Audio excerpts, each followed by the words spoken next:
Welcome to another episode of Veterans Growing America podcast. And I am here with my main man, Donnell Johns, again. And he's always bringing that fire because we got another special guest with us today. We have Rick Robinson. He is a multi-winning director, and he is the man, and he is here to give us some gems. Welcome to the show, my man. Thank you. Thank you. I appreciate the invitation first. I'll help you out with the cinematography. I think the thing is it's one of the things I learned a long time ago is learning how to say it is half the challenge. And once you mastered that, then you're halfway there. Absolutely. But yeah, just to shoot with your first question. Yeah, so we're Veterans Growing Americans. Our audience really wants to know about your military history and experience. Can you talk to us a little bit about that? Sure. So I came in the Marine Corps in 1974. Whoa. Yeah, 1974. Then they had 2-year enlistment. So I came in as a 2-year enlistment, and then I transferred from supply to combat camera because I wanted to be a cameraman. So that's how it started. Went to school for that. I had some schools in Pensacola, Florida, was my A school. And then later I was lucky enough to get selected to get my cinematography, my degree from the University of Southern California Cinema Television. So that's kind of a very prestigious time and something I'm really, really proud of. I spent 12 years active duty, and then at some point I decided I wanted to do more. I wanted to really go to Hollywood and make movies. So that's what I set out to do. And the first opportunity I had, well, the first film that I had an opportunity to work on was Coming to America. Back then it was just called Zamunda. So Coming to America, and that's where I met my wife. And so now 34 years later, we're still married, but we went on to work on Coming to America, and then I worked with her on Harlem Nights, which was another Eddie Murphy film. My wife worked at the time, she worked with Eddie Murphy, and so she was one of Eddie's, he was an executive with him. And from that point, at some point, she kept coming home and she kept coming to visit. And then eventually, how I used to make a joke, when you first start dating, when she puts her name on the answering machine, you're done. So, but it's been a very incredible ride. I was able to parlay what I did in the military and parlay that into the real world, and I've been very fortunate and blessed. Hey, and speaking of some of those real world experiences and transitioning to the military, what are some of the biggest gems or things that you learned in the military that transferred into the film industry? I will say, being a Marine, I'm going to toot the horn a little bit. There's a certain character of what you learn and you identify from the day you get off the bus in boot camp. You're instilled and you learn about the principles of leadership and some of the things that stick with you no matter how long. That's why they say once a Marine, always a Marine. It's true, and that some of the principles and some of the things that you learn and that it stays with you for the rest of your life. And I think that's one of the things that I can say that I use those same principles, whether it's today in film, whether I'm doing a documentary or whether I'm doing a commercial or music video. It's the same kind of thing, because you work with people, you're in positions of leadership where you have to be able to, as the director of photography, you're the second or third person in charge of the look of the film. You're the second person under the director. As the director, if I'm the director, then I have a team of professionals that I depend on. But it comes back to leadership. It comes back to the principles of being able to have someone, if you are in combat and you want someone to follow you, you have to set the example. And, you can't expect someone to say they're going to follow you if you don't have your act together. Those are the things I found. And I've learned that from other leaders that I've had the pleasure of either serving with or people who I've interviewed Medal of Honor recipients that all have the same thing, because it's never about them. It's never their story. Pulling teeth from them is getting their story. But once you get them going, it goes down to they did something bigger than themselves, and it was always about looking out for the welfare of their people. I don't know if I answered the question. No, you answered the question. So you said when you got out of the Marine Corps, you decided that you wanted to go to Hollywood. And then the first film that you were on was Coming to America. First of all, that film right there got me through Desert Storm. That was my first assignment when I got out of basic training. I went from basic training, AIT, to Desert Storm. And so thank you for that. But when you said that you transitioned from the military and then decided to go to Hollywood, what are some of the, I know it wasn't that easy where you just went to Hollywood and they just put you on that film. What are some of the stuff that you had to go through in your transition process that either made it easier for you or harder for you? Or tell me a Yeah, little bit. yeah, I think every story is different, every person is different. It's just that you have to be able to figure out what it is that you want and want you to, because so many prongs in the film and television industry that you could be in and that you can get into. You determine whether you want to do television, whether you want to do feature films, or so each one of those have a niche. And so once you find that niche and find out how to get into that niche, Hollywood is a catch-22, and it's always been that way. You can't get a job on a real film unless you're in a union. You can't get in a union unless on a job. It's one of those things that it's really hard to navigate initially. And sometimes it used to be a thing where the only way you got in if you were related to someone. I think for me, my whole thing was I just wanted to make sure that I was honest with myself, and that I just wanted to make movies, and I wanted to do what it took for me to be able to get in there and find out who the big players were, where the watering holes were that they hung out, and that was it. Now, checking your background, I see you've won multiple awards, but let me ask you this. What do you feel like is the most impactful film that you have done? You know what? I'll put it this way. Making films and making movies in Hollywood was something that, when I meet people who say that's their aspiration, they want to do that, I say, go ahead and do it. Get it out of your system. At a certain point, I left Hollywood and I came to, when the Obama administration came about, I wanted to do something different. I was able to trade working with Hollywood stars to working with military stars, so that put me in a situation where I was working with a different set of players. And these were people who were at the highest echelon that you can think, from the president of the United States and his cabinet members all the way down. So being able to support them, being able to be in situations where you were not only representing history, but being a part of that, but documenting history is something it's an honorable thing to do. And that was something I really enjoyed. You had the opportunity of working with the king of pop, Michael Jackson. Can you give us one thing that you learned from working with him? Michael Jackson is someone that when I first got the call, the first time I missed an opportunity to do a music video with him. And the call, I was bummed because I missed the call. And then a couple of weeks later, I got a call from someone different to go in for one day to work with him. And then that one day turned into a couple of years. That took him the world tour. That took me from working with Michael Jackson. Let me back up a little bit. It started with my first opportunity was with Whitney Houston. Whitney Houston called one day, and my wife answered the phone, and she said, this guy called and wanted to know if you were available. And I said, let me talk to him. So he talked to me and said, hey, listen, got an opportunity if you wanted to work with my team with Whitney Houston on her world tour. And I said, you know what? It's a little bit different than what I've been doing. I've been doing feature films and commercials and music videos. And I said, let me think about it. So I put the phone down and said, okay. And I went, okay. First of all, where is the tour? He says the world tour. So it's all around the world. So I said, okay, that's a little bit different. Yeah, why not? Let's do that.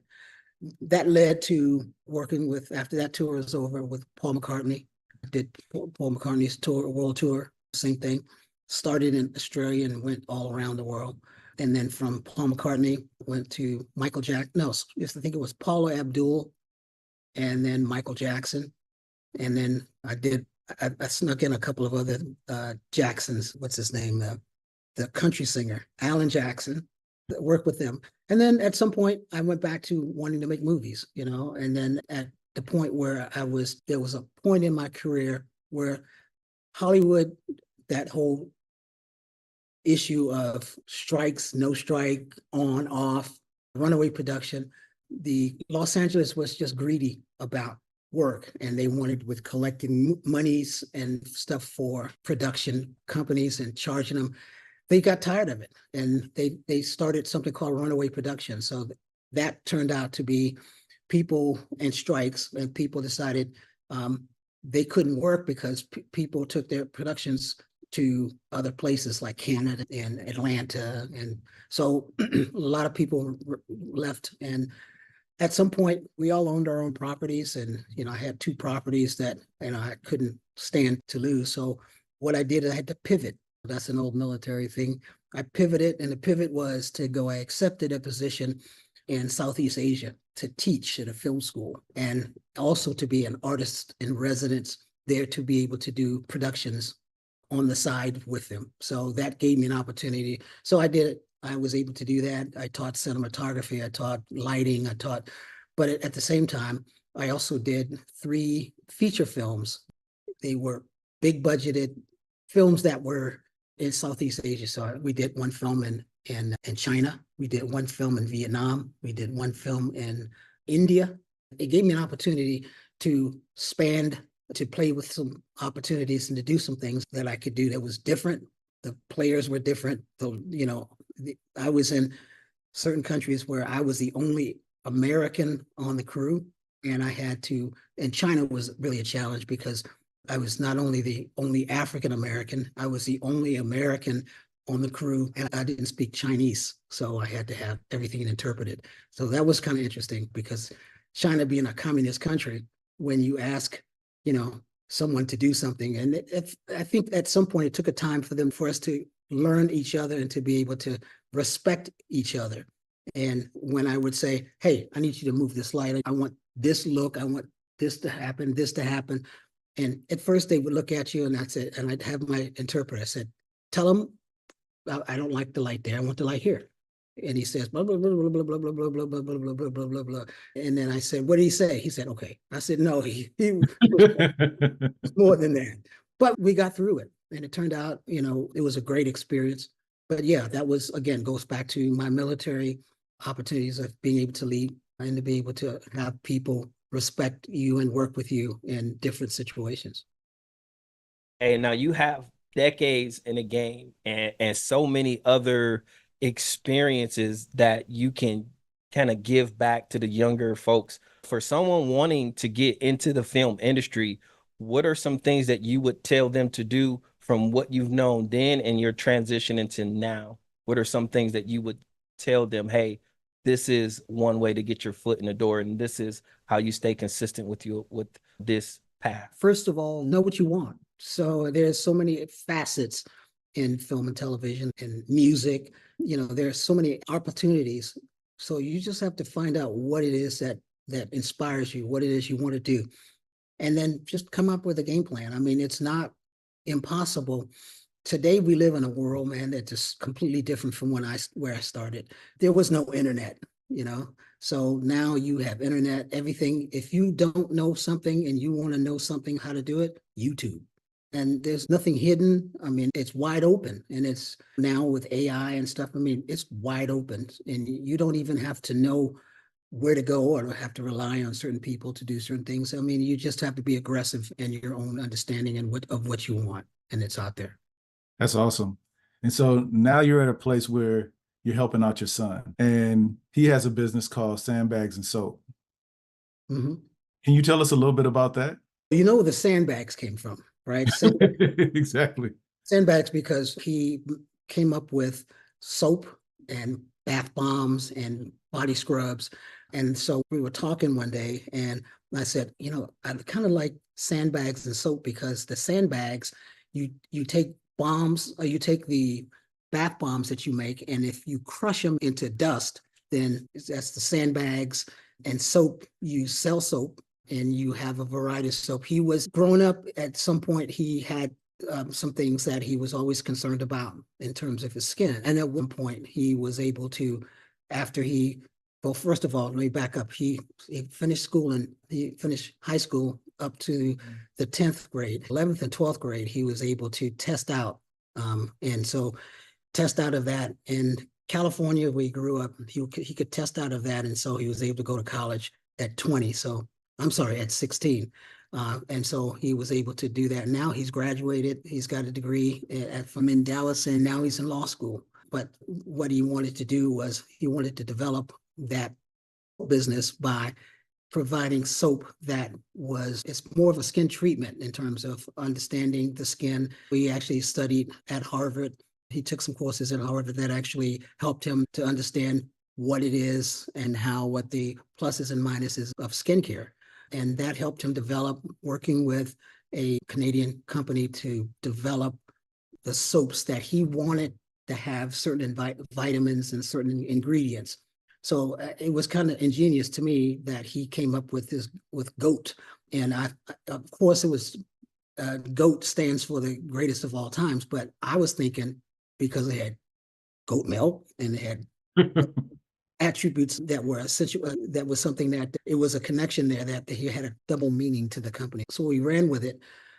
And what my whole thing is that as a young African American, we've always had, my wife and I have always tried to instill in all of our kids that there is nothing that they can't do, and that if they run up across someone who tries to stop them, if they've got the gatekeepers that say you cannot come in here, then it says, okay, then you go around the back, because there's always another way, up, down, around, however you have to do it.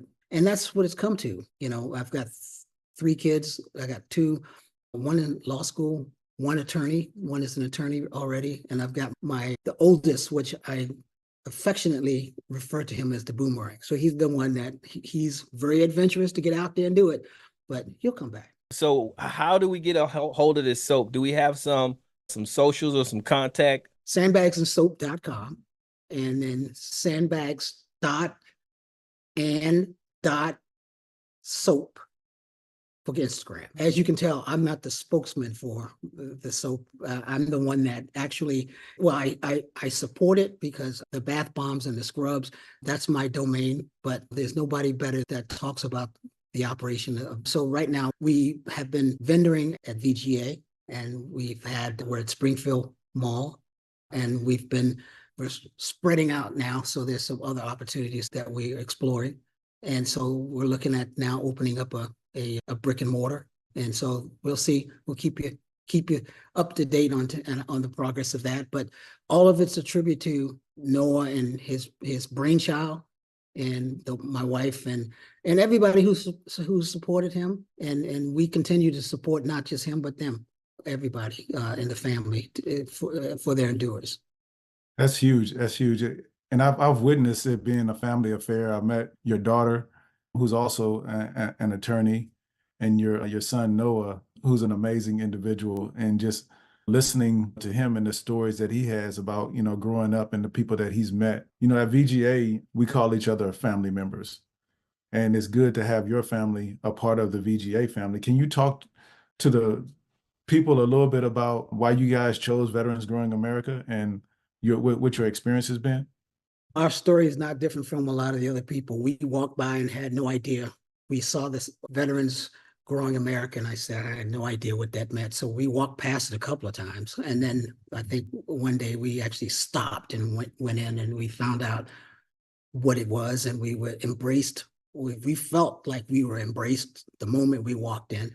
And it's an environment that I feel comforting. And I'll tell you something, and you and I have talked, and I think one of the things, if there's, for me, the most important message that I think is important for me to talk about here is the United States have been in combat for over 20 years, over 2 decades. In that 2 decades, there were a lot of people who, some gave all and all gave some. That's a powerful medium when you stop and think about it. one of the things that's so important is people who have suffered injuries, some visible, some not visible. This is a place where people there's a common denominator where you have brothers and sisters who all have experienced that and understand that. And in places where the only people, our closest family members, don't understand the fact that the camaraderie that we have there is because you have someone else that have endured that like experience that you can only talk to them about, because your family members, it's not that they don't love you, they don't understand. They don't understand when you have a bond with someone else and they say, you don't even know. No, we do. We do, because we shared an experience that we all understand. And it's when you raise your right hand, when you take that oath, no matter what branch of service, that's something that most people don't understand until they've done it. Yeah, and that's important to me. When I travel and I see all these veterans that are homeless in the streets, and you see people who don't even know what they have available to them in terms of opportunities or things that the VA offers, and there's no way of training them or getting them to understand. My biggest thing is that I was diagnosed with PTSD, but the thing is not just that. I had brain surgery. I had multiple brain surgeries that I had to overcome, and I had to deal with those brain surgeries. And those are the things that, unless they see a bandage or cast or brace, most people think he's talking, he sounds okay, and he looks okay. They don't see it because they don't know that I'm not okay, because I do have deficiencies that I know. And if you're around me, my family and people who know, they understand my deficiencies. So they help me finish my sentences sometimes and embrace me for who I am and what I'm dealing with, even though other people don't see it or understand it. That's the thing that's important. I think that VGA helps, and that there's an understanding of that, and understanding the importance of what that camaraderie is and how important that camaraderie. Doesn't matter whether you're Army, Navy, we joke each other, but you know what? One team, one fight. That's beautiful. Thank you for that. And thank you for being a part of Veterans Growing America. We are honored to have you a part of the VGA family. And thank you for sharing your story today. It's been hugely impactful. You said one thing that really hit me is know what you want. And that's the overarching thing that you said, is know what you want. And then once you understand who the players are, go after it. Yep, that's true. And, I'm sorry. One thing, once you have it here and you have it here, no one's going to stop you. We really appreciate your time and your wisdom. Thank you so much for taking the time. Truly appreciate it. Definitely, once again, sandbagsandsoap.com. Everybody, make sure you check it out. Thank you so much for being a part of the VGA family. And Donnell, bring us home, man. How do they support VGA? I need y'all to do, two things. Number one, go to our social media platform. Find your favorite social media platform: Facebook, Instagram, Twitter. Not TikTok, though. We're not on TikTok. And follow Veterans Growing America. That's the first thing that you can do. And whenever you see a post from us, or share it, or comment, or do all three. You could also visit us on our website, veteransgrowingamerica.com, and do the same there. Share it with a friend, share it with a family. And if you guys want to donate to our organization, please do that as well. By you supporting us, you're supporting so many veterans in entrepreneurship, where they have a space, place, and opportunity to learn and grow. Thank you so much, Rick. It's been a pleasure. You're always, from the moment that I met you, I was like, I know this guy. This guy is amazing. So I appreciate you. And you treated my family like family, and so does your wife. She's amazing. Let her know that this show is dedicated to her. She plays a huge role every time I see her, and she has that big old smile on her face. And the way that she loves you and your entire family and VGA is amazing. So tell Dawn we said thank you. I am nothing without her and the support of my family. So I appreciate that very much. And I will belay that. Thank you. And you know what? In parting, hoorah. No, wait a minute. Hoorah. Hoorah. We'll let you get away with that one. Thank you. Have a great evening. All right. And to remember, all you got to do is Shop, shop, baby. Over and out.